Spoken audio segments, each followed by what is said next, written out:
Welcome back to another Reddit Readings video. If you enjoy these stories, don't be scared to leave a like. Now, do be scared. Sit back, relax, and enjoy.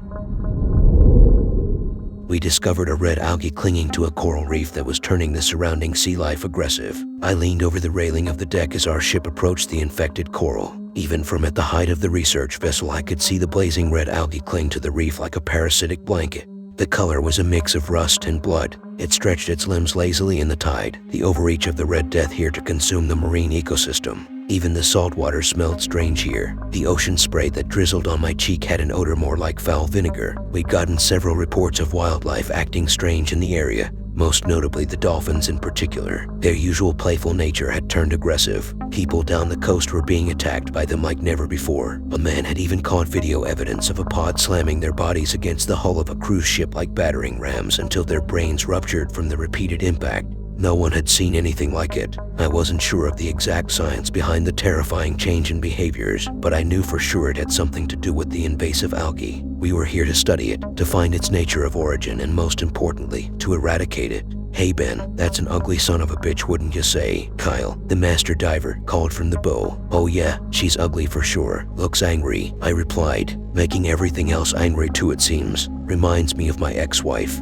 He chuckled. "I don't know that anything could be as bad as Sheila." I laughed. "Isn't that the truth? Give me 5 and I'll be ready to collect your sample." Kyle scrambled to throw on his suit and diving gear as I checked over my notes. I was betting on the algae carrying some microorganisms that infected the brain, inflaming the amygdala, but I needed some samples to study back at the lab to be sure. "All right, preparing to dive." "Captain, your approval, sir." Kyle sat on the edge of the railing, ready to submerge. I gazed up at the quartermaster. The broad shoulders of Captain Erickson engulfed the young lad from behind. He reached out a massive fist and gave the thumbs up. Kyle returned the gesture and situated his goggles, then flipped backwards over the railing and into the surf. The dive should have been textbook, 10 minutes in the deep and then out, just enough to fit a few samples in a sandwich bag, carved out from his dive knife, then a quick ascension before spilling out onto the deck.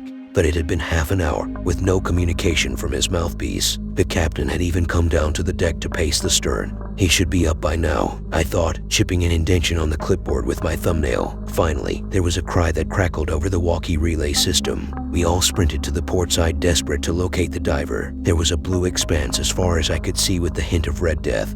But no Kyle. I started to panic. What if he got tangled up? What if he's trapped on the reef? I was about to grab my own diving gear to follow in after him before the cook. Jeremy shouted, "There he is, right over there, look." We followed his finger pointing off to the right side of the reef. Yellow oxygen tanks bobbed over the surface of the water, but he wasn't moving. The captain signaled for man overboard operations, and the entire crew scrambled to recover the diver. The quartermaster reversed the vessel as we readied the nets and pulleys. Once we were close to Kyle, a crane extended over the deck and dropped a net into the dark waters. We shifted our course to the left and dragged the net until the diver was scooped inside. The gears began to churn as he was lifted out of the water and dropped back onto the ship. He fell with a thud like a heap of mackerel on the trusses. The men quickly uncovered him from the netting and tore off his diving gear. He wasn't breathing. Pierre, the medic, started chest compressions. The entire crew fell silent as he pressed his palms on Kyle's chest in a rhythm before lowering his mouth to breathe into his lungs. I feared the worst after no reaction from Kyle after 4 minutes of this. Had he died from such a simple dive? It seemed so unbelievable. He was a Navy diver that had undergone wartime operations after all. Suddenly, he spat water from his mouth and was overcome with a coughing fit as he expelled the ocean from his lungs. We all circled around him, and as soon as he came to, we all broke out in a cheer. "What the hell happened?" Captain Erickson silenced the celebration. I don't know," Kyle replied, as confused as anyone else. "Try," Captain demanded. I was swimming towards the reef when the algae seemed to, well, it seemed to swarm me. It was as if it were alive, a mind of its own. It wrapped around me and slammed me against the corral. His eyes stared off into the sky as he explained. "Impossible," I whispered. "Did you get the sample?" Captain asked. "Yes, I got it." He held out a baggie of water. A red hunk of algae swirled around inside the plastic barrier as if it were trying to escape. "Good." Captain snatched it from his hand and tossed it to me. I caught the bag and watched as it swam inside. "Algae shouldn't behave this way. It's unlike anything I'd ever seen." "That enough for you to study, Doc?" His large beard twitched in agitation as his stern gaze met mine. Yes sir, that should be plenty," I replied. "Good." Everyone went back to business as usual. let's get the hell out of here and back to the port. The captain sauntered back to his quarters as we all took back to our positions and turned the research vessel around. It was a 4-hour trip back to St. Medina's Marine Research Laboratory, and the sun was beginning to set. I placed the sample in a secure chest until we reached the port. The Crimson Tendril swimming this way and that way was too unsettling. I didn't want to hold it any longer. I ripped open a bag of chips for a snack just before a red strobing light spun in my cabin. All hands on deck. All hands on deck. A robotic voice repeated over the intercom. I rolled off my bunk and threw on a t-shirt before storming through the hull of the ship. It had only been an hour since the dive. What on earth was going on? As I ascended the stairs, I heard screaming. Shrill cries for help reverberated through the steel passageway. What in God's name? I murmured as I crested the deck. Jeremy, the cook, lay spread on the deck. He was eviscerated. His bowels gathered in a heap at his ankles as blood pooled in a pond around his skull. Bile rose in my throat as I fought the urge to vomit. I reached down to check his pulse with my fingers on his throat. Nothing. He was dead. I pushed the thought and the tears from my head and rushed towards the quartermaster. I could hear cries for help from below in the living quarters as I ascended the steps to the helm. When I burst through the threshold, I saw 2 hands still gripping the wheel. They were torn from their roots. Stephen, the quartermaster, sat crumpled in the corner, his forearms a bloody ruin. His abdomen was hollowed out like a butchered calf. A cavern of meat and bone sat empty where organs and tissue used to remain. His eyes were rolled into the back of his head as if he were trying not to see what was happening to him. The whites bulged in their sockets as veins streaked across them. I did puke then. I couldn't help it. I retched onto the floor in 3 large heaves. As I was just about to scurry back down the stairs, the captain rushed up them. He barreled through the passageway and slammed the hatch behind him, nearly knocking me from my feet. "Captain, what the hell is going on?" I cried. "Kyle, he's gone mad." It was the first time I'd ever seen the captain show fear. He was normally so stoic, projecting strength and confidence. It was extremely unsettling to see him this way. "What do you mean he's gone mad?" I asked. He wrapped thick fingers around my chin and turned my face to look out the glass over the deck. Kyle, the master diver, was hunched over in the moonlight, tearing meat from bone from the poor cook. Blood spurted from the body as he tore into the corpse like a hyena. "Oh my God," I whispered. I spun around and watched as the captain rifled through a drawer. "It has to be the algae. It must have invaded his brain, just like with the dolphins. What are we going to do?" For once in my life, I was at a loss with no plan of action. "We're going to kill him." Captain Erickson pulled a large revolver from the desk and spun the cylinder before cocking back the hammer. "Okay, what can I do? You're the bait." He grinned at me as my heart sank into my stomach. Kyle had left his meal of the cook's plate across the wooden boards and vanished somewhere below. The screaming had stopped, but I didn't think that was a good sign. I think that meant everyone was already dead and there was no one left to scream. I slapped the soles of my boots across the hardwood noisily and began to whistle. It was the Marine Corps anthem that my grandfather had taught me as a child. I paced the bow, stomping wildly as patriotism escaped my lips as loudly as I could muster. I was almost done with the song before I heard Kyle scurry up the steel steps. He spilled out onto the deck and paused, staring at me hungrily. His eyes were bloodshot, and a red fungus had erupted through the pores of his skin. The algae had taken over and done the same thing to him that it was doing to the marine wildlife. "Hey buddy, you good?" I asked shakily. He just snarled and chomped his teeth together like a wild beast. The crowns of his molars snapped as he lowered himself to all fours and arched his back, preparing to pounce. "Come on, Kyle. We're friends. Remember, we both hate your ex-wife." I called out, but it was no use. Kyle was gone. Only a monster remained, one consumed by the Red Death. He rolled back on his heels before leaping through the air like a jungle cat. I folded my arms over my head as he soared towards me. There was no way I'd be quick enough to evade the attack. Just as he was about to collide with me, 2 shots rang out from the other side of the deck.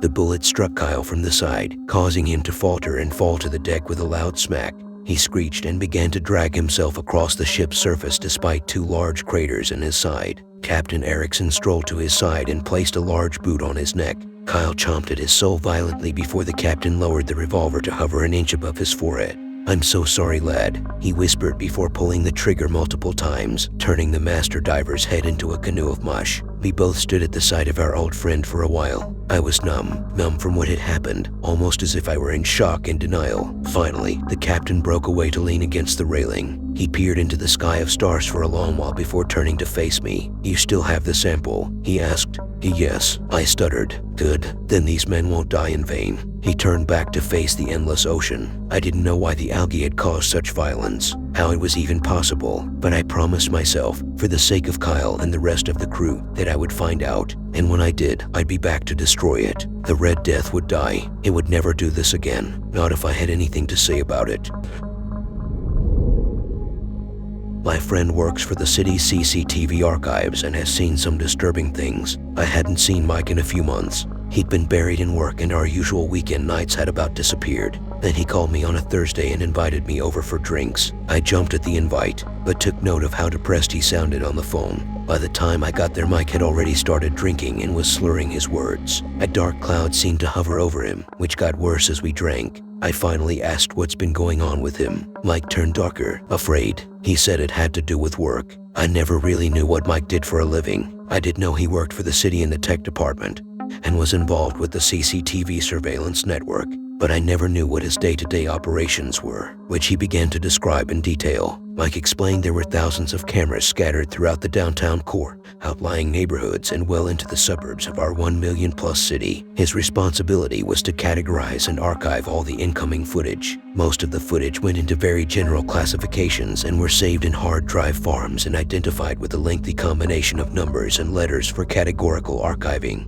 They were truly meant to be forgotten about. It was an expansive task, but Mike designed and built an AI screening program that detected common patterns in footage, then sectioned out anomalous behavior for review. The vast majority wasn't noteworthy, something like 99.99%. Then there was the 0.01%. The car accidents, assaults, swarmings, rapes, abductions, murders. Those went into a special archive for use in criminal investigations. And then there was 0.0001%. They were held in a classified archive and contained footage capturing events that for all accounts were unexplainable. This was called the Tartarus Archive. I looked up the word Tartarus after and discovered it was one of the darkest, deepest prisons from Greek mythology. It was said that if you dropped an anvil from heaven, it would take 7 days for it to reach the earth. It would take another 7 days for the anvil to reach Tartarus. It was the place you sent titans when there was nowhere else that could contain them. When Sisyphus was condemned to an eternity of futility and frustration with a large boulder and a mountain slope, that punishment was carried out in Tartarus. As it turned out, the name was quite fitting to the archive's growing contents. Some footage could be simplified to strange optical anomalies in the camera and coincidences of light or crackheads on a bender through the subway system. Other footage, though, defied logic. The others are what captured Mike's mind that evening. He'd been breaking protocol and bringing hard drives home at night. In fact, he'd been splicing the footage together, capturing and compiling repeat aberrations and editing them into linear sequences. Mike wanted to show me some. It wasn't in a bragging or showing off kind of way. It felt more like the sharing of a heavy burden kind of way. I asked if showing me would get him in trouble, but he waved the idea away. I said, yeah, obviously I want to see what's going on in my city. Mike led me into his workroom, where he had monitors and towers and piles of external setup. We sat down and he skimmed through some drives nervously. Then he landed on one. Mike told me this anomaly was codenamed Link Inspector. He pressed play. On the largest screen, black and white footage started up, showing Lincoln Avenue, one of our less attractive downtown streets. At 3 a.m. the camera angle showed the length of Lincoln Ave. As it led into the downtown core, the street appeared empty and quiet. From a side road, a woman emerged, walking towards the camera. As she approached the intersection, she turned over her shoulder and appeared to scream. The woman took off, sprinting past the camera, which cut to a new, wider angle from another camera across the street. We watched the woman running frantically, seemingly being chased. But she was the only one on the street. There was no one else anywhere around her. The woman kept screaming as she ran, and the cameras kept following, cutting between different CCTV angles. We watched as the woman was chased into the middle of an empty intersection. She fell, then cowered as if something massive was standing over her. The woman's neck stiffened and she began to levitate off the ground. Her body looked like a rag doll as something lifted her by the throat until she was floating a dozen feet above the road in the middle of the intersection. Then the woman's head snapped to the left and her body fell back to the ground. The video ended and went black. I sat shocked. Mike saw my expression and said, "You ain't seen nothing yet." I asked if that was real, if what I saw was unaltered, was raw footage. Mike said all he'd done was put the clips together. None of the content had been touched. He told me he found out the incident ended up being described as a hit and run, and the case was left figuratively open for more evidence to amass, which it never would. The department kept the footage hidden, claiming it was a camera malfunction. No one outside of Mike and his boss had seen the video of how the poor woman actually died. I started to understand the air of somberness Mike was carrying around. Mike started the next video. This one was codenamed Black Crab and was much longer than the previous one. It started in the subway systems at the underground Walkley station shortly after closing up for the night. Walkley was the last stop on the route, and the exterior was shouldered by a new housing development on one side and untouched forest and swampland on the other. The camera was pointed down along the subway platform on the east side and showed its entire length with benches and garbage cans populating it. At the far end, the tunnel was filled with darkness. The lights on the platform shut off and the station went dark. The camera switched to night vision and everything became visible again. My eyes trained on the platform, waiting for something to happen. Finally, there was movement. It was coming from the tunnel. It was difficult to identify what exactly it was at first, as its movements were strange and the footage was grainy, but it got closer to the camera and I got a better look. It resembled a human, a man, but he was walking on his hands and feet, upside down, with his back arched and his stomach pointed to the ceiling. He had long, dark hair that dragged along the ground, and he wore tattered layers of old jackets and torn pants. He moved like a crab, jerkily yet quickly and easily as he made his way to the staircase. The footage cut to a new camera in the dark hallway leading to the stairs out of the station. We watched the crab walker claw up 2 steps at a time and then crawl over the turnstiles and towards the exit. The footage was cut again, now showing the exterior of the station entrance. The crab walker squeezed and twisted and maneuvered his body through the locked and closed entrance gate. It looked impossible to accomplish, but he did it. Once outside, the crab walker eyed his surroundings before skittering off towards the woods and disappearing. The footage cut to an hour later and revealed the crab walker reappearing from the woods. He was dragging a small animal by the tail in his teeth. The animal looked like a cat. The crab walker squeezed back through the gate, crawled through the station, and disappeared into the subway tunnel. Again, Mike saw my expression and told me there was more. He showed me the length of the video, which was over an hour long. Mike had compiled over 20 sequences of the crab walker creeping out of the subway station and into the woods. Mike skimmed through the video towards the end and we watched the crab walker come out of a sewer in a downtown alleyway. It crawled over to a pile of garbage bags and cardboard boxes. Then it jumped into them and some kind of vicious frenzy ensued. There was someone else in the pile of garbage. Hands and feet thrashed about as they were struggling for their life. Then the movement stopped and the hands and feet went still. The crab walker's body moves jerkily about, but I couldn't see what was happening because of the darkness and all the garbage bags and boxes obscuring the camera's view. Mike leaned over to me and whispered that the crab walker was eating a homeless man. This caused a criminal investigation as the dead body was found mutilated and festering in the open alleyway. Mike followed up on the inquiry. What he discovered was the crab walker who authorities believed to be a man named David Fletcher. Decades ago, David had been a prominent lawyer with a family. One Christmas, there was a house fire and his wife and kids were killed in the blaze. It was David's fault. He lost everything, including his mind. Everyone has a breaking point, whether they know it or not. A place where they bend too far and then snap. David found his. Family and friends described his descent as nightmarish. David lived on the streets, became addicted to drugs, and tumbled into mental illness. The last anyone knew of him was from 10 years prior. He'd thrown himself in front of a subway at the Walkley station, and no one heard from or saw him again. It appeared that, somehow, David had survived the subway hit. His back had broken and healed strangely, causing him to move the way he did. He'd adapted to the new posture and lived in the darkness of the subway tunnels, finding sustenance from drain water and the wild animals he caught. That was what Mike found out, at least. But then he said, that was just the answer the investigators gave in Discovery. Who knows where the truth lay? Mike said there was always an answer for the videos he saw. Whether the answers were true or not, no one knew. But the ones that had to become public all needed explanations, however absurd. Either way, David was never found and didn't reappear on the subway footage. Mike plugged a new hard drive in. He poured a fresh drink and told me this was the one that was troubling him. The file was codenamed Cloud Mirror. I wasn't sure I wanted to see it, but before I could object, Mike pressed play. All the monitors lit up with footage from different intersections downtown on the exact date and time as each other. There were 5 in total. The streets on each screen were empty and quiet. No cars or people. Suddenly, at the exact same time in the center of the intersections, a small glow pulsed into existence. It was some kind of orb, roughly the size of a bowling ball. The streetlights around it pulsed with energy waves as the orb grew larger. It grew to the size of a beach ball. Then it flashed out. The streetlights went back to normal and the intersection was as lifeless as it was before. I asked Mike what they were. He told me he had gigs of footage of the orbs and had watched them repeatedly. He didn't know what they were at first. Then they started to change. Mike clicked onto the next video. Again, the 5 monitors lit up with the same intersections and time of night. But several weeks later, the streetlights glowed and pulsed and an orb manifested into existence again. It grew to its beach ball size, but then altered its surface and glow. Something gas-like replaced it, growing outward into a couch-sized cloud of dark gray. One of the cameras was closer, so I got to see the small clouds in detail. It looked like a volcanic eruption wrapping around itself. They were large, constantly morphing blobs that curled outward from a glowing center, resembling a mandelbulb fractal as a gaseous-based organism. It was fascinating to see them floating in the middle of the street, so alien to our roads and stoplights and street lamps. Then they began to move, gliding down empty roads. The cameras cut to different angles, following the clouds on some unknown path, zigging and zagging onto new streets and through alleyways. Then they'd stop. The clouds hovered in the center of their intersection. They'd lower to ground level, standing straight up like a large coffin, holding rigid to the shape. Their exteriors continued to shift and mold together like magnets made of smoke. Something on one of the monitors caught my eye. Down the street, people appeared.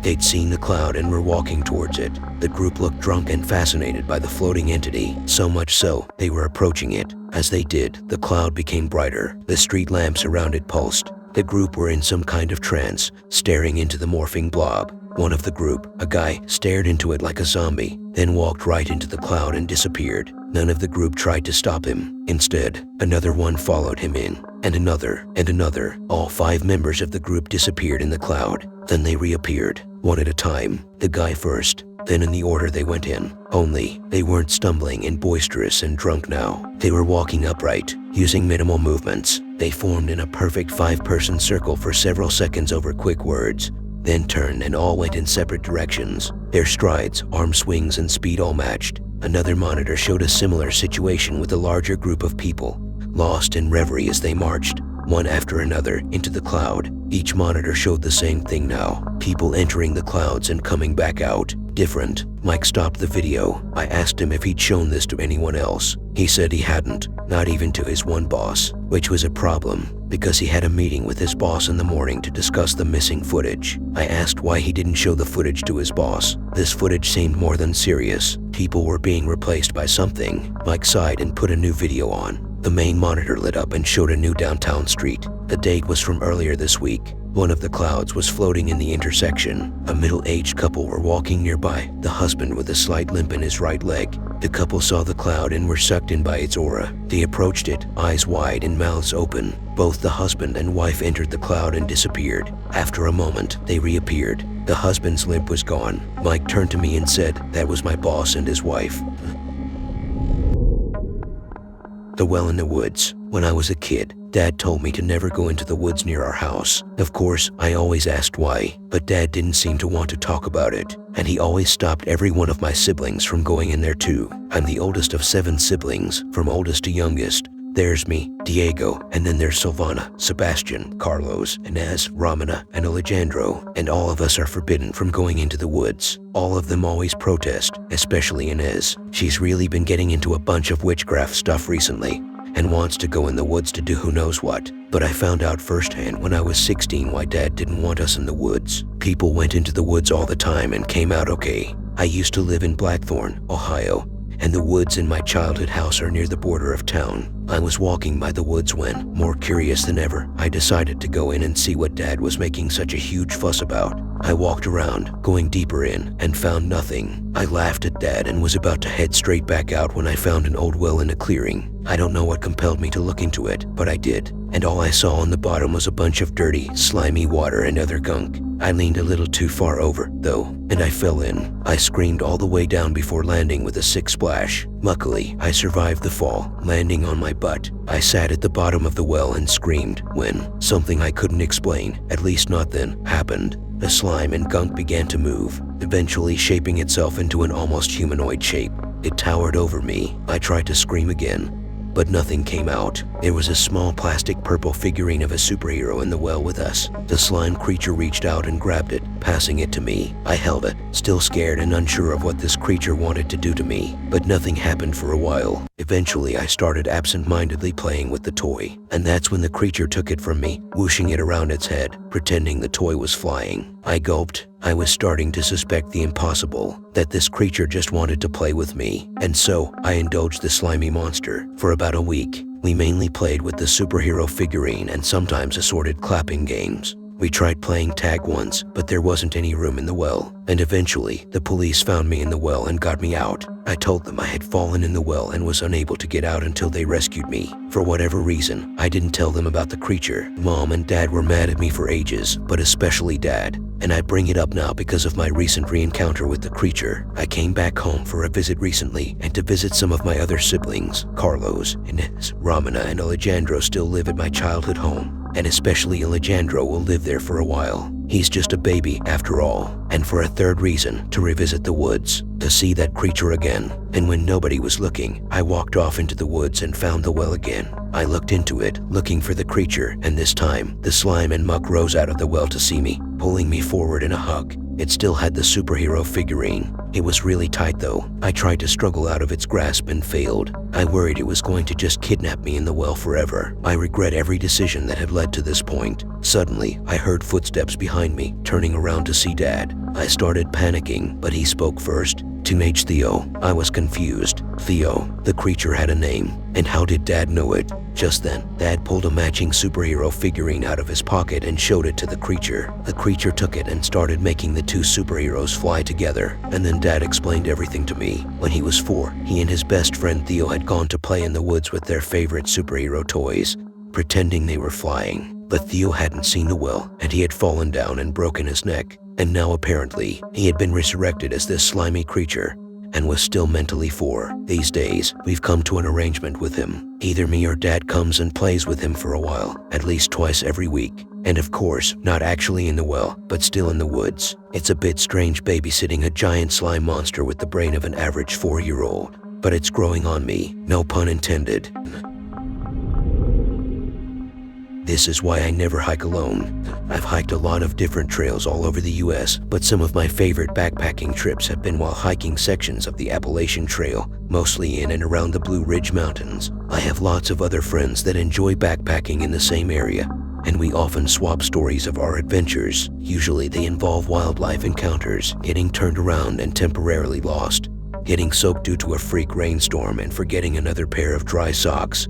Yes, this happened to me, stuff like that. I've also heard some stories from fellow hikers and encountered a few things myself that unsettled me and stuck with me long afterwards. These stories have a way of creeping into my thoughts and haunting me on the rare times I hike alone. I spoke with a good friend recently who told me about a backpacking experience she had a couple of years ago. She's an experienced hiker and would sometimes go out on weekend trips hiking various sections of trail through the Blue Ridge Mountains. This particular time, she described the weather as being clear and cool with not a cloud in the sky. She had been hiking toward a favorite camping spot of hers that she'd been to several times before. She'd gotten a later start than she meant to that day, and the sun was starting to set by the time she got within about a mile of the spot. She said suddenly this heavy fog rolled in out of nowhere. She remembered it being odd because the weather had been so clear a few minutes before that. Her visibility was limited to about 25 minutes 30 yards ahead of her, but she pressed on knowing that her camping spot was only about a mile further down the trail. The whole time she felt this sense of dread creeping up on her. Maybe a couple of minutes after this fog rolled in, she noticed what looked like the vague outline of an elk standing in the middle of the trail. Elk aren't uncommon in the Blue Ridge Mountains, but they can be a lot more dangerous than most people realize. Inexperienced hikers, ignorant of the danger elk can pose, have been known to approach them thinking that they're just gentle giants and have frequently gotten seriously injured or even killed by them as a result.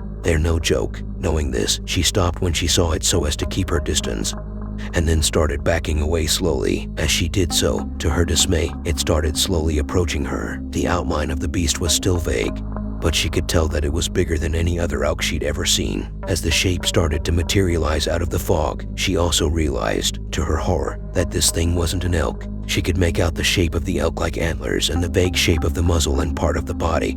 But the thing that truly startled her was that the beast was slowly loping towards her on 2 legs. As soon as she saw this, she turned and ran. Visibility was still very limited, and she had to dodge overhanging branches, tree roots, and large rocks as she ran in a blind panic. After about 10 minutes, she told me that the fog started to clear up and the feeling of dread also faded a little bit along with it. She knew that there was no way she could make it back to her car before dark, so she got off the trail and made her way into the woods until she came to a spot which wasn't visible from the trail, and where she felt safe setting up her tent. She described being hunkered down in her tent all night with her knife at the ready and hearing what sounded like an elk bellowing in the woods. If you've ever heard this, you know they can sound pretty unsettling. But she described this bellowing as being deeper and more guttural than a normal elk. At times, it even sounded like the thing was forming what sounded like they could have been words. Sometimes it was closer to her, sometimes further away, and at one point, she thought she heard a second one. The bellowing faded off into the distance as it started getting light outside. She waited until it was bright enough outside to pack up and then booked it out there. She didn't go backpacking in the mountains for a year after that experience and now only goes with friends. As I mentioned, I've heard some strange stories, but that still ranks among the oddest I've heard, and it still bothers me to this day. There's one that bothers me more, though, because it happened to me. My son is in Boy Scouts and I'm fairly involved as a leader in his troop. So, most of the time when his troop goes backpacking, I go too. On one of these trips, we'd just reached our camping spot after a long day's hike. There were still a few hours of daylight left, so after everyone had gotten their tents and gear set up, most of the boys took to exploring the area around the campsite. Another hour or so went by and this thick, heavy fog rolled in. Everything went dead quiet. The birds were no longer chirping, the leaves stopped rustling in the wind. Total silence. Even the words we spoke seemed muffled by the fog. Along with that silence, I began to feel weighed down by this really oppressive sense of what I can only describe as offness. It felt completely unnatural. The other leaders and I were concerned some of the boys could get lost or hurt in this fog, so we called them back to the campsite and counted them off to make sure everyone was present and accounted for. The boys are taught to always have at least one buddy with them at all times, so we counted each scout and confirmed their buddy was with them. The last boy we got to was in a sort of panic. He told us his buddy, a younger scout named Adrian, had wandered off and, after the fog rolled in, was nowhere to be seen. Everything kicked into high gear after that. We told the boys to stay at the camp and 2 of the adult leaders stayed with them there while the rest of us went out looking for the missing boy. We had radios with us so we could communicate if we lost sight of each other. I decided to backtrack down the trail we initially came in on, in case Adrian had wandered back that way, and eventually came to a spot where I could make out his outline in the fog. As I approached him, I noticed his back was to me and he was standing stock still facing the woods. I spoke his name softly and he seemed startled like he had been in some kind of trance. I asked him what he was looking at and why he'd come back down this part of the trail. He looked up at me with an expression that was a mixture of bewilderment and worry and told me that, when we'd first passed this spot while we were hiking in, he'd heard what sounded like soft laughter and voices deep in the woods. He came back to investigate thinking it must have been coming from another campsite. It made sense, but it didn't explain why he'd just been standing there staring. As I pressed him for more answers, he hesitantly told me that shortly after he'd started down this trail, the fog had rolled in. He wasn't aware that his buddy wasn't with him. He was more interested in finding out who was in the woods. When he'd arrive at the spot, he stopped to listen. As he had been standing there trying to see through the fog, he noticed a very tall, he heavily emphasized the word very, pale man peering out from behind a tree at him while also being partially obscured by the fog. As he stood staring, Adrian said he noticed more people scattered around the nearby trees also peering at him, not saying anything, just peering at him with blank expressions. He said that 1 or 2 of them had made slow hand gestures like they wanted him to come over to them and he had suddenly felt very tired. That was when I'd found him and startled him, bringing him out of that trance-like state. I looked around and didn't see or hear anything. No birds, no insects, and definitely no people. There was just us in that heavy, oppressive fog. As I started to glance back down at him, I caught a tiny movement out of the corner of my eye. I looked up and for one brief moment caught a glimpse of one of the people he described.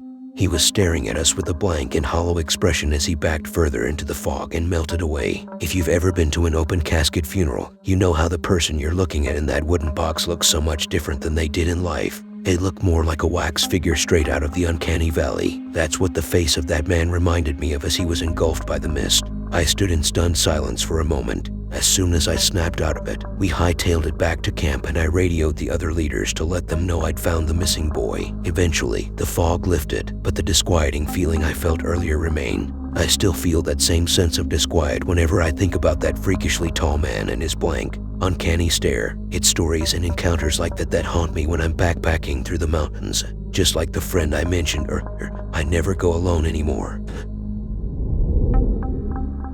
My girlfriend has been talking in her sleep. I couldn't believe what she said last night. I'll kill you, you bastard. I woke up with a jolt, my skin prickling. The room was pitch black, but I could vaguely make out the shape of my girlfriend, Martina, sleeping next to me. For a brief moment, I wondered if the words had been nothing but my imagination, the result of a sleep-deprived mind. I knew I shouldn't have stayed up playing all those video games. Or maybe it was the whiskey. I could still feel its after effects sitting in the pit of my stomach, thirst stinging my throat. Gingerly, I picked up the water glass I always kept on the bedside table and took a few greedy gulps. It was going to be okay. It was only a bad dream. But as I drifted off to sleep, Martina's voice found my ears again. Please help me, Luke. My eyes flew open again, my heart pounding uncomfortably in my chest. This wasn't the first time I was staying over at my girlfriend's. Martina had talked in her sleep before, but it had always been random gibberish about laundry and hiking. Cats. I wondered if she was having a nightmare. Gently, I flipped over to her side of the bed and put my arms around her waist. There, that should do it. No more bad dreams, I whispered, nuzzling the back of her head. She didn't respond immediately. In fact, I was beginning to think she wasn't going to say anything else, as sleep dulled my own senses, before a slow, deliberate snarl escaped her lips. Maybe if I take out your vocal cords you'll be quiet. I recoiled, pulling my arms away and sitting up in bed. Martina had never said anything so vile before, and her tone was unlike anything I'd ever heard in my life. Honey, I whispered, droplets of sweat springing out on my forehead. Are you awake? She could have been, but if she was, she didn't let on. I nudged her, hoping to get some kind of reaction, something that'd reassure me she was okay. But there was none. My brain was still foggy from the whiskey, and I wondered if that had anything to do with it. Perhaps I was having a vivid dream of my own and I'd snap out of it at any moment, my girlfriend hovering over me, laughing. But no matter how hard I pinched myself, I couldn't wake up. I sat there, staring into the darkness for a while, waiting for the next morbid statement. It was 3:23 a.m., still a while before I'd need to get up for work. I decided to face the wall instead. I lay staring at it, my ears picking up on the slightest twitch, creak of the bed or rustle of the sheets. I wasn't sure why I was getting so worked up. My girlfriend was kind and gentle. She was only having a bad dream. You want to have sex? I was torn away from my slumber by Martina whispering directly into my ear. I could instantly tell she was right behind me, breathing down my neck, sending chills down my spine. Something cold and sharp was digging into the flesh of my thigh. Pain was pulsating through my leg and sending waves of nausea throughout my body. And then she giggled, a croaky, pig-like snicker that made my blood run cold. I could smell her breath, even though I was facing away from her. It was rancid, pungent, the stench of death. Without hesitation, I sprang out of bed there and then, flinging the bedroom door open and making a run for it across the corridor. In my haste, I only managed to grab my phone. I must have looked at a sight, staggering down the stairwell in nothing but my underwear, but I didn't care. Only once I got out the front door of the building did I notice I was bleeding. A trickle of blood was meandering down my leg and onto the ground. A deep gash sat on my upper thigh that I knew was supposed to hurt, but I couldn't feel anything. I wiped the blood off my leg the best that I could given the circumstances and dialed 911, mentally berating myself for not taking my clothes. As the adrenaline gradually wore off, I began feeling the implications of the chilly November air. The police arrived within 15 minutes. I explained the situation to them through my chattering teeth and watched from the backseat of their car as they made their way into my building. Everything happened quickly after that. In fact, even a month later, I am still struggling to come to terms with it. The officers returned within 30 minutes and I could sense they were nervous, despite their calm demeanor. "What's going on?" I demanded, pushing the car door open and rushing to meet them halfway. "Where's Martina?" They didn't answer immediately. "I'm really sorry," one of the men finally said. "Martina's injuries were far too severe, and she has unfortunately passed away." "What?" I stared at him incredulously. "Did she hurt herself?" The man shook his head. It would appear that she was stabbed repeatedly in the abdomen, then left to bleed out under the bed. "She's been down there for hours." My blood ran cold. But, she was just in bed with me. I don't understand." "Son," the older police officer put a hand on my shoulder. "We are working on evacuating the building tonight. We have reason to believe that whoever did this to your girlfriend is still inside." I work at the Gold Coast Mall. Avoid the arcade at all costs. I've repeated the story to the police, the management, and even to that reporter from the Ledger, but I don't expect any of you to hear about what really happened. So here is as good a place as any to post it. I'm sad he's gone. He was only a few years younger than me, But as horrible as it might sound, I kind of expected the new guy wouldn't last too long. It sucked that he died. No, scratch that. It sucks that he's gone, but I warned him. Hell, we all did about the kind of place this was, but curiosity and stupidity got the better of him. For obvious reasons, I won't give you my real name or even my job spec here at the mall.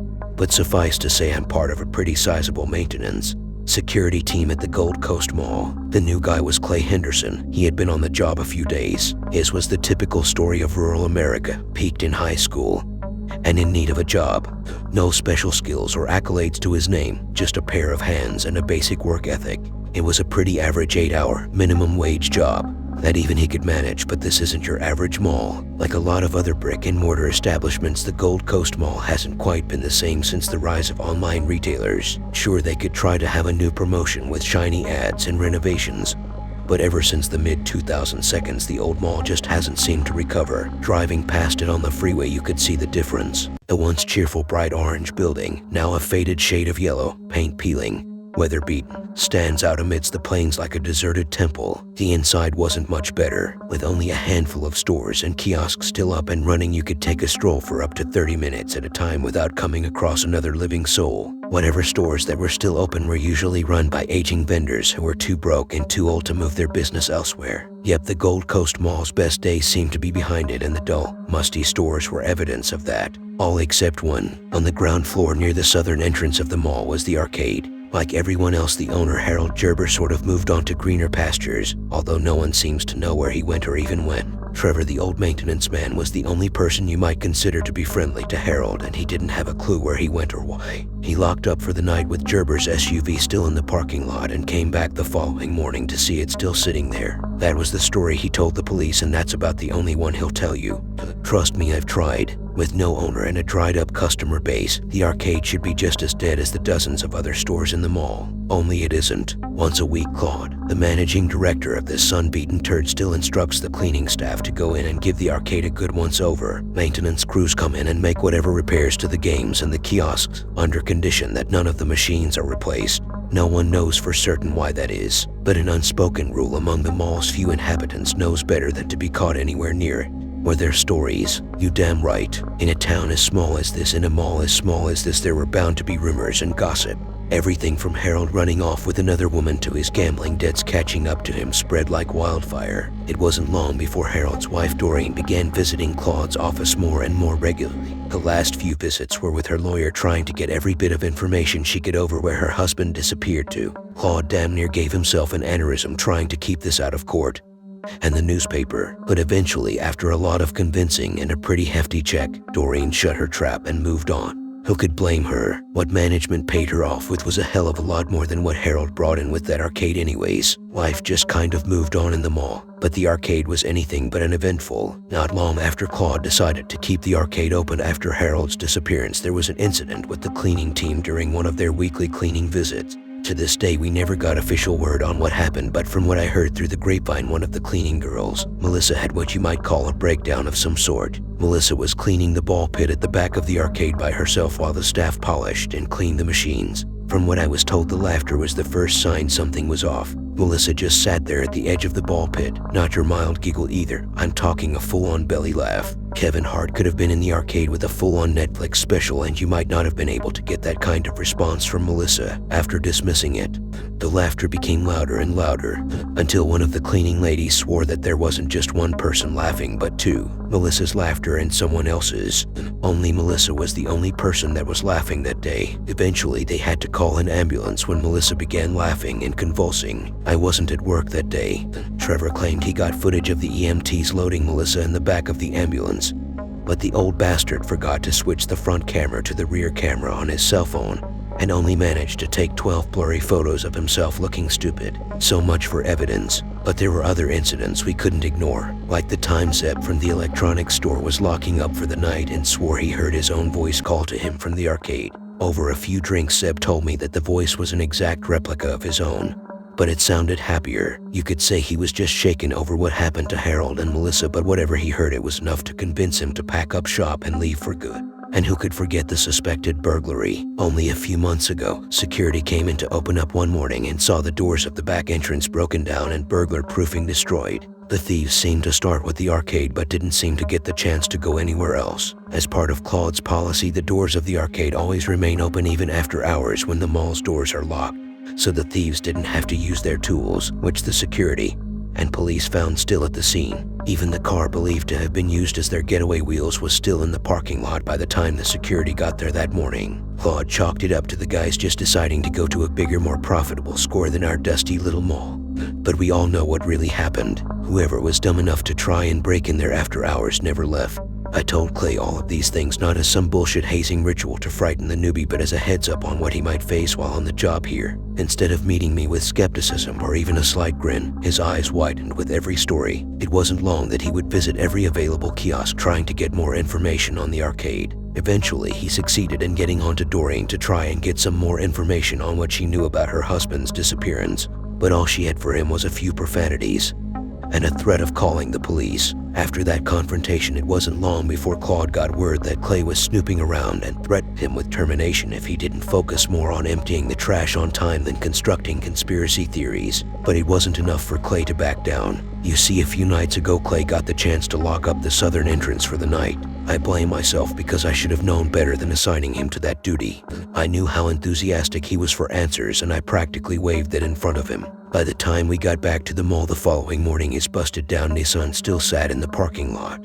That's when it hit me what happened. We never saw him again. With Seb gone, the entire southern edge of the mall is deserted. I hear Claude talking about having the rent of those units in that part of the mall to attract more business, but I doubt that would work. Word travels fast around this town, so please, don't come to the Gold Coast Mall.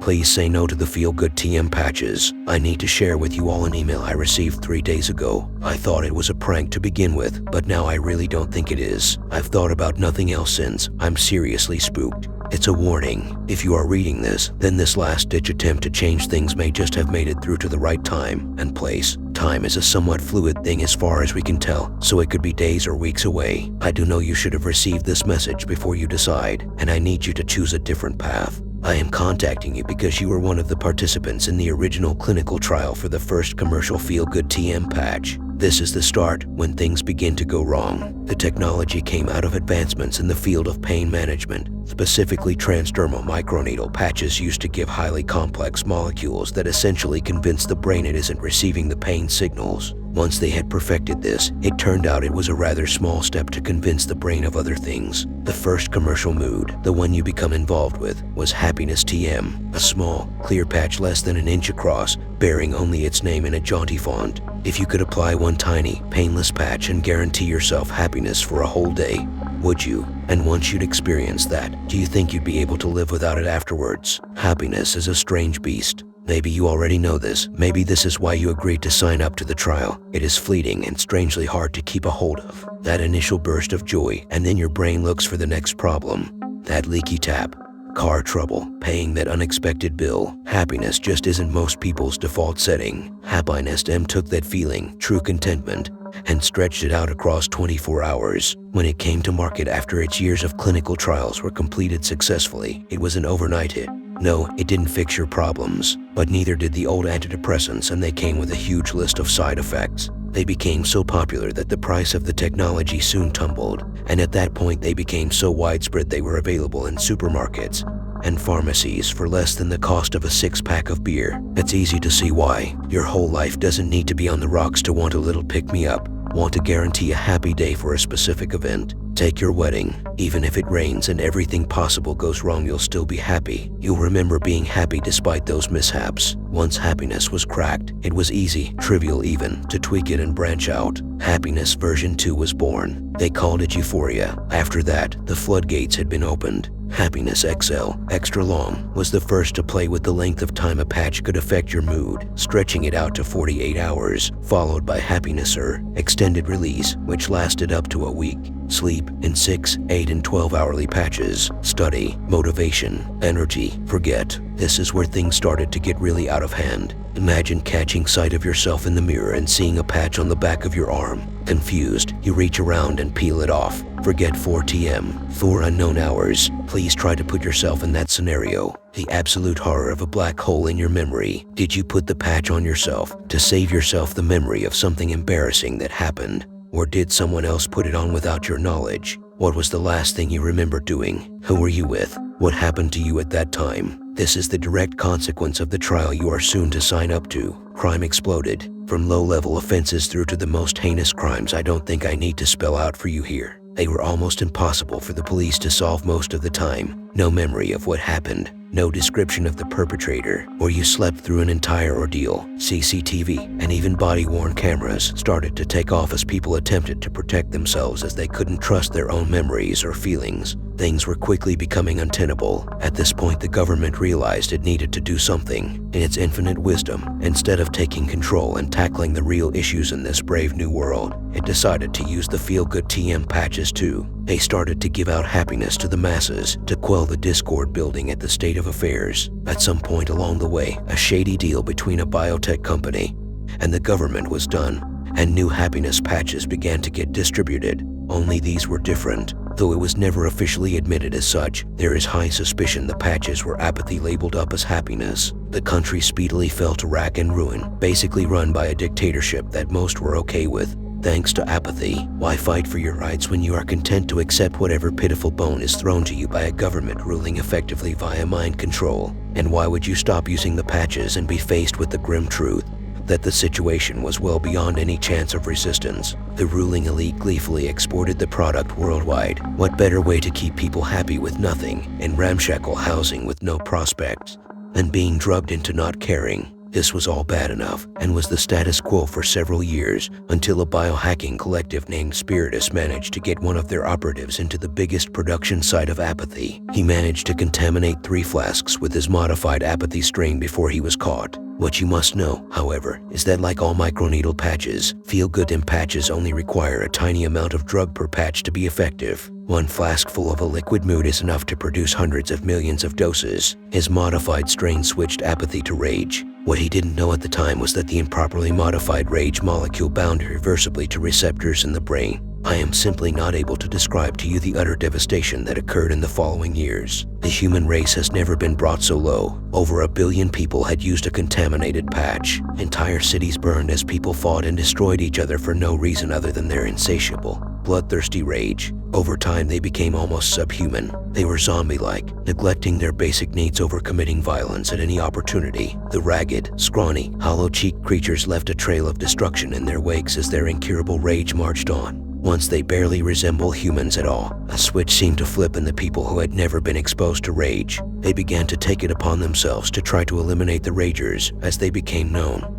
Though it wasn't easy without conventional weapons, they didn't go down without a fight, as a fight was exactly what they lived for. I did not join the fight, I am ashamed to admit. Terror-stricken and fearing for my life, I fled my home and country, eventually winding up here and finding the others. I am now part of an elite team working underground, figuratively and literally, on technology that could help put a stop to this crisis before humanity burns itself out of existence entirely. It is clear now that the only way forward is for this timeline to never have occurred at all. Time travel is a hideously complicated concept. All our attempts to send living things through time have ended disastrously. We think we have perfected the art of sending a message through time, and if you're reading this, we are correct.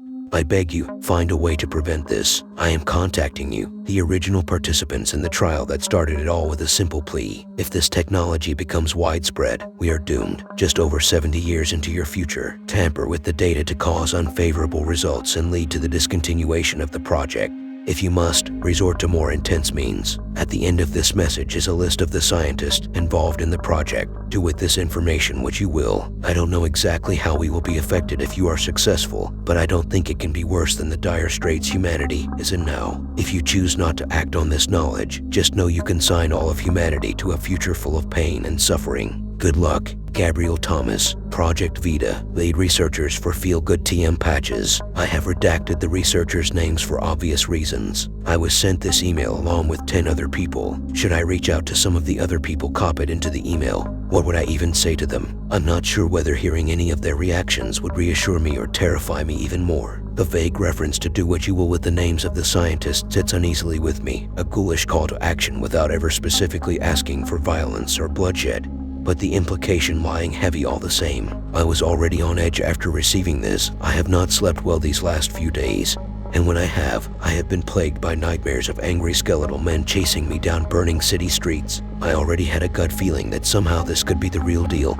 Then this morning, 3 days after I received the email, a flyer came through my letterbox. My blood ran cold when I turned over the glossy card. Bright Thought Pharma, recruiting now. We are looking for volunteers for our latest study into mood augmentation. Using our patented feel-good TM patch. Excellent rates of compensation. Call 555XXX to speak to an advisor about your eligibility today. I don't know what to do. I do know that if I hadn't gotten the email, that flyer would definitely have piqued my interest.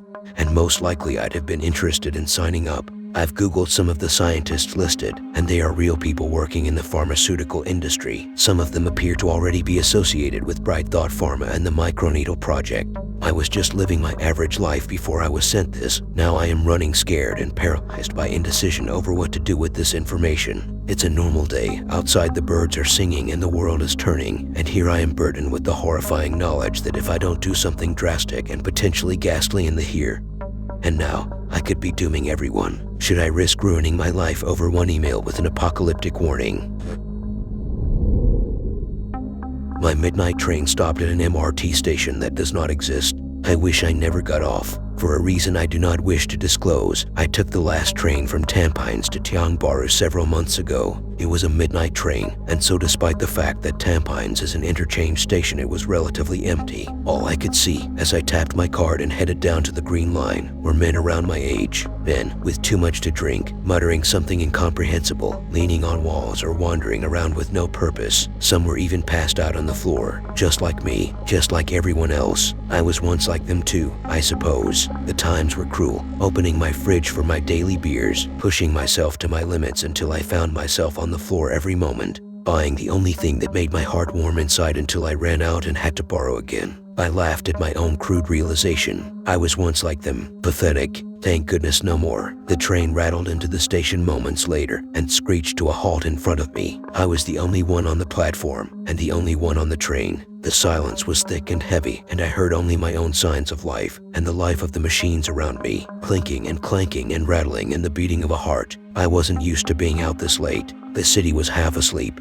Black shapes were whisking outside, bent wildly out of proportion, barely lit up by dimming streetlights and what was left of the moon. A few of the lights in the resident flats were still turned on, dim shadows of its occupants winding down for the night. But for the most part the streets were empty. You would think Singapore, a country known for its vibrancy and culture, was secretly dead inside. I yawned. The train rushed on, humming a lullaby to me. My eyes were closing. It would be quite some time before we would reach Tiongbaru. By my estimates, it would take me at least half an hour. I let the train rock me into sleep, my favorite music thudding into my ears. I woke up when my music stopped. I wondered if we were there yet, but I couldn't tell by the screen. The display was a wild jumble of letters and numbers that were jumping everywhere. The train leaned slightly against a black wall oozing with mold. We had long gone into some sort of tunnel. The windows and doors opened into a grainy darkness, like the static you would see on an old television screen. I scratched my head. Then I heard voices, footsteps. My face paled. The footsteps stopped outside. The door to the final railcar creaked. My heart beat faster. I didn't want to know why they wanted me or what plans they had for me. I bolted the only way out I saw, right into the murky depths of the station. I could hear them screeching behind me, their teeth grinding together in frustration like mechanical gears. My blood curdled at their howls of promise to get their prize. Then their footsteps were swallowed by the sinister shadows and I made myself run faster. I slowed down though after a while. I was never much of an athlete. When my class ran the 2.4 back in secondary school, I was always last and always failed. Eventually I sat down, panting like never before, my heart jumping out of my chest in both exhaustion and fear. Once I gulped water from my bottle and my head began to clear, I could think again. I was still in a station of some kind. I could tell by the dirty walls and the dusty floor. The sign overhead pulsed like a heart in the blood-tinged light. It read, Jokum Station. There were no translations into any other languages, which was unusual for a Singapore train station. I also had never heard of Jokum MRT station until that moment, so I got out my phone. The screen flashed green, then lingered on red for a long moment, then went dead. I couldn't turn it back on again. I didn't know what else to do, so I started walking back the way I came, or the way I hoped I came. But every hallway led to the same square. Every turn led back to the beginning. I was hopelessly lost. I can tell you how to get back. I was alone. The moon was crimson. The air took a deep breath and buzzed like static. "Who are you?" I asked the moon. "Just someone who can help you get out of here safely." I hesitated. "I have helped many before you. Trust me." I relaxed. I couldn't help myself. Firstly, I didn't have a choice. I was trapped in a dark desert with nowhere else to run. Then there were the footsteps just now, the creak of the door, and how I was nearly caught. Then this voice was sexy. Best way to describe it. You know those ASMR videos that are said to help you relax? Multiply that by 100 and imagine yourself on a beach with the waves curling around your feet. That was how the voice was making me feel, like I was anywhere but here, alone, lost. So I followed the voice as it led me through infinite hallways wrapped in darkness. Water dripped from abandoned pipes way overhead, and my footsteps echoed into the gloom. They were everywhere. I could hear their ragged breaths from the other side of the paper-thin wall, and the screech of their fingernails against the mold and decay. Whispers floated into my head, and I could hear machine-like shrieks that vaguely resembled my name, and howls of determination and anger that chilled me to my bones. We were going deeper into the station, which made sense because I remembered we were deep underground when I got off. My stomach protested. I was hungry. I couldn't remember the last meal I had. My life outside this hell had faded into memories beyond my mind's reach. It was getting colder too. I shivered in my bare-bones t-shirt and wished I brought a jacket. We descended another flight of stairs and came to a wider space. 5 ornate pillars were standing silently in a circle, and a clock showing midnight hung down on a thin chain like a spider on thread. Frost clung onto the pillars and walls like soft silk. "Hide." I obeyed instantly, ducking behind one of the pillars, just in time to hear footsteps rapidly approaching. Then they emerged from an invisible hallway, and I saw for the first time the things lurking in this cursed place, the creatures that desired me so badly. It took every effort not to scream out loud. They were tall, but not as tall as you and I know. They were stretched in a way that you could see their hips jutting out, their ribs tight against their clothing. They wore navy blue business suits like those in a bank, and red ties. They strode past me into the staircase I just came down from. The moon sparkled on their pale, smooth skin. I immediately thought of how those mannequins in the store freaked me out when I was younger, and it did not comfort me in the slightest. Then one of them stopped and looked into my direction, and I could see its face, or what should be a face. He had no eyes, no nose, not even a mouth. Just a blank canvas of skin. I was paralyzed as he stared quizzically at me and started towards the pillar I was hiding behind. But his companion tugged on his sleeve, and the two of them continued on their way and disappeared up the stairs. The moment they were gone, I breathed a sigh of relief and collapsed against the pillar. Everything was spinning. My heart was still screaming and thrashing against my ribs. I was hungry, thirsty, tired, and alone. I didn't think I could stand any more of this. I want to go home. I sobbed to the heavens. "And you will." A water cooler shimmered into view under the clock. The metal was rusty, but the machine hummed. "This is for you. Drink." Liquid gold erupted from the tap in a rainbow and disappeared down the drain. I gulped. I had committed myself to a vow of sobriety ever since that day when everything crumbled into ashes and I had forced myself back into rehab. I eyed the fountain. I shouldn't drink. I can't drink. I pulled out my water bottle instead, but all the water had somehow vanished. "What are you waiting for? Drink." My throat was a dry desert screaming for water. I bent over and drank. It tasted like honey, food for the gods. I realized I shouldn't have hesitated. What for? Everything was provided for me here. Even then, a part of me felt guilty for breaking my promise. I quickly dismissed it. The next floor below looked very cozy. It was full of makeshift beds and sleeping bags tossed everywhere. And there was a bowl of fruit in the middle. Staring at the fruit was a man in a suit. He wasn't moving. "Rest up. We will be there soon." He still was staring at the fruit when I slid next to him, watching the light dance off it like a flickering candle flame. "Did you drink from the fountain just now?" Something about his question made me freeze. Cold fingers tickled my spine. "Yes," I whispered hoarsely. "You shouldn't have. Look." He held out his hand. His bones creaked as they elongated to more than what was physically possible. The skin was whitening like it was being soaked in bleach. My heart stopped when I looked down at my own hand and realized I was going through the same thing. Now that I thought of it, the last few steps were really painful, but I thought I was just tired. Finally, he turned to look at me. He started speaking rapidly as the ghastly skin swallowed what was left of his eyes, his nose, his hair. "I was like you once, cold, tired, lost. I wandered around until this sexy voice offered me a way out, and I followed her every command, like a sheep. Stupid, so stupid. And now, I didn't hear the last of it, for the latex closed around what was left of his mouth and his hand shot around my throat. I struggled. I was seeing stars. There was that mechanical grinding sound, like gears against each other. With the last of my strength, I took an apple from the bowl and hurled it at him. It clunked against his forehead and he released me with a screech. Don't you want to be here forever? Ignore it, ignore it. I was running like a headless chicken, darting around hallways and going up and down stairs. This place was a maze. A suit was expanding over my shirt, the sleeves curling around my wrist. I was running out of time. I mean, you loved that beer, didn't you? I saw it in your face. The platform. A train was rushing into the station, just on time. Just my luck. It was getting harder to move though, like trying to walk through something sticky. The voice was grunting. The station was shaking. The pipes were bursting. The leaks were getting worse. And the pain. My bones were resisting as I struggled to the train. Half of my mind was screaming at me to give up and give in. I threw myself inside the train. For the first time all night I started to breathe. My head exploded into dying screams. No, the train sped away, leaving Jokum MRT station in the dust. My pants were wet. I didn't know how much I was shaking until now. I collapsed onto the floor and rocked and shivered all the way until the train pulled into the next station. I spent the night in a cheap hotel in Bugas gazing vacantly at the moon and the city skyline that vanished behind shadowy trees. I couldn't sleep. The events of the night kept on running through my mind. Whenever I closed my eyes, I was surrounded by those men in suits, too close for comfort. I would look down to find my eyes rolling back upwards to look at me, my skin too white and too pale. I would wake up screaming and feeling my face just to make sure. And that voice, I heard it every day on the train, silky smooth. But I flinched every time it came on the speakers, my palms sweating and my heart recoiling, while the other passengers merely looked at the rapidly closing doors or the blips on the station map, because it always said the same thing to me and me alone. Come back, you belong to us.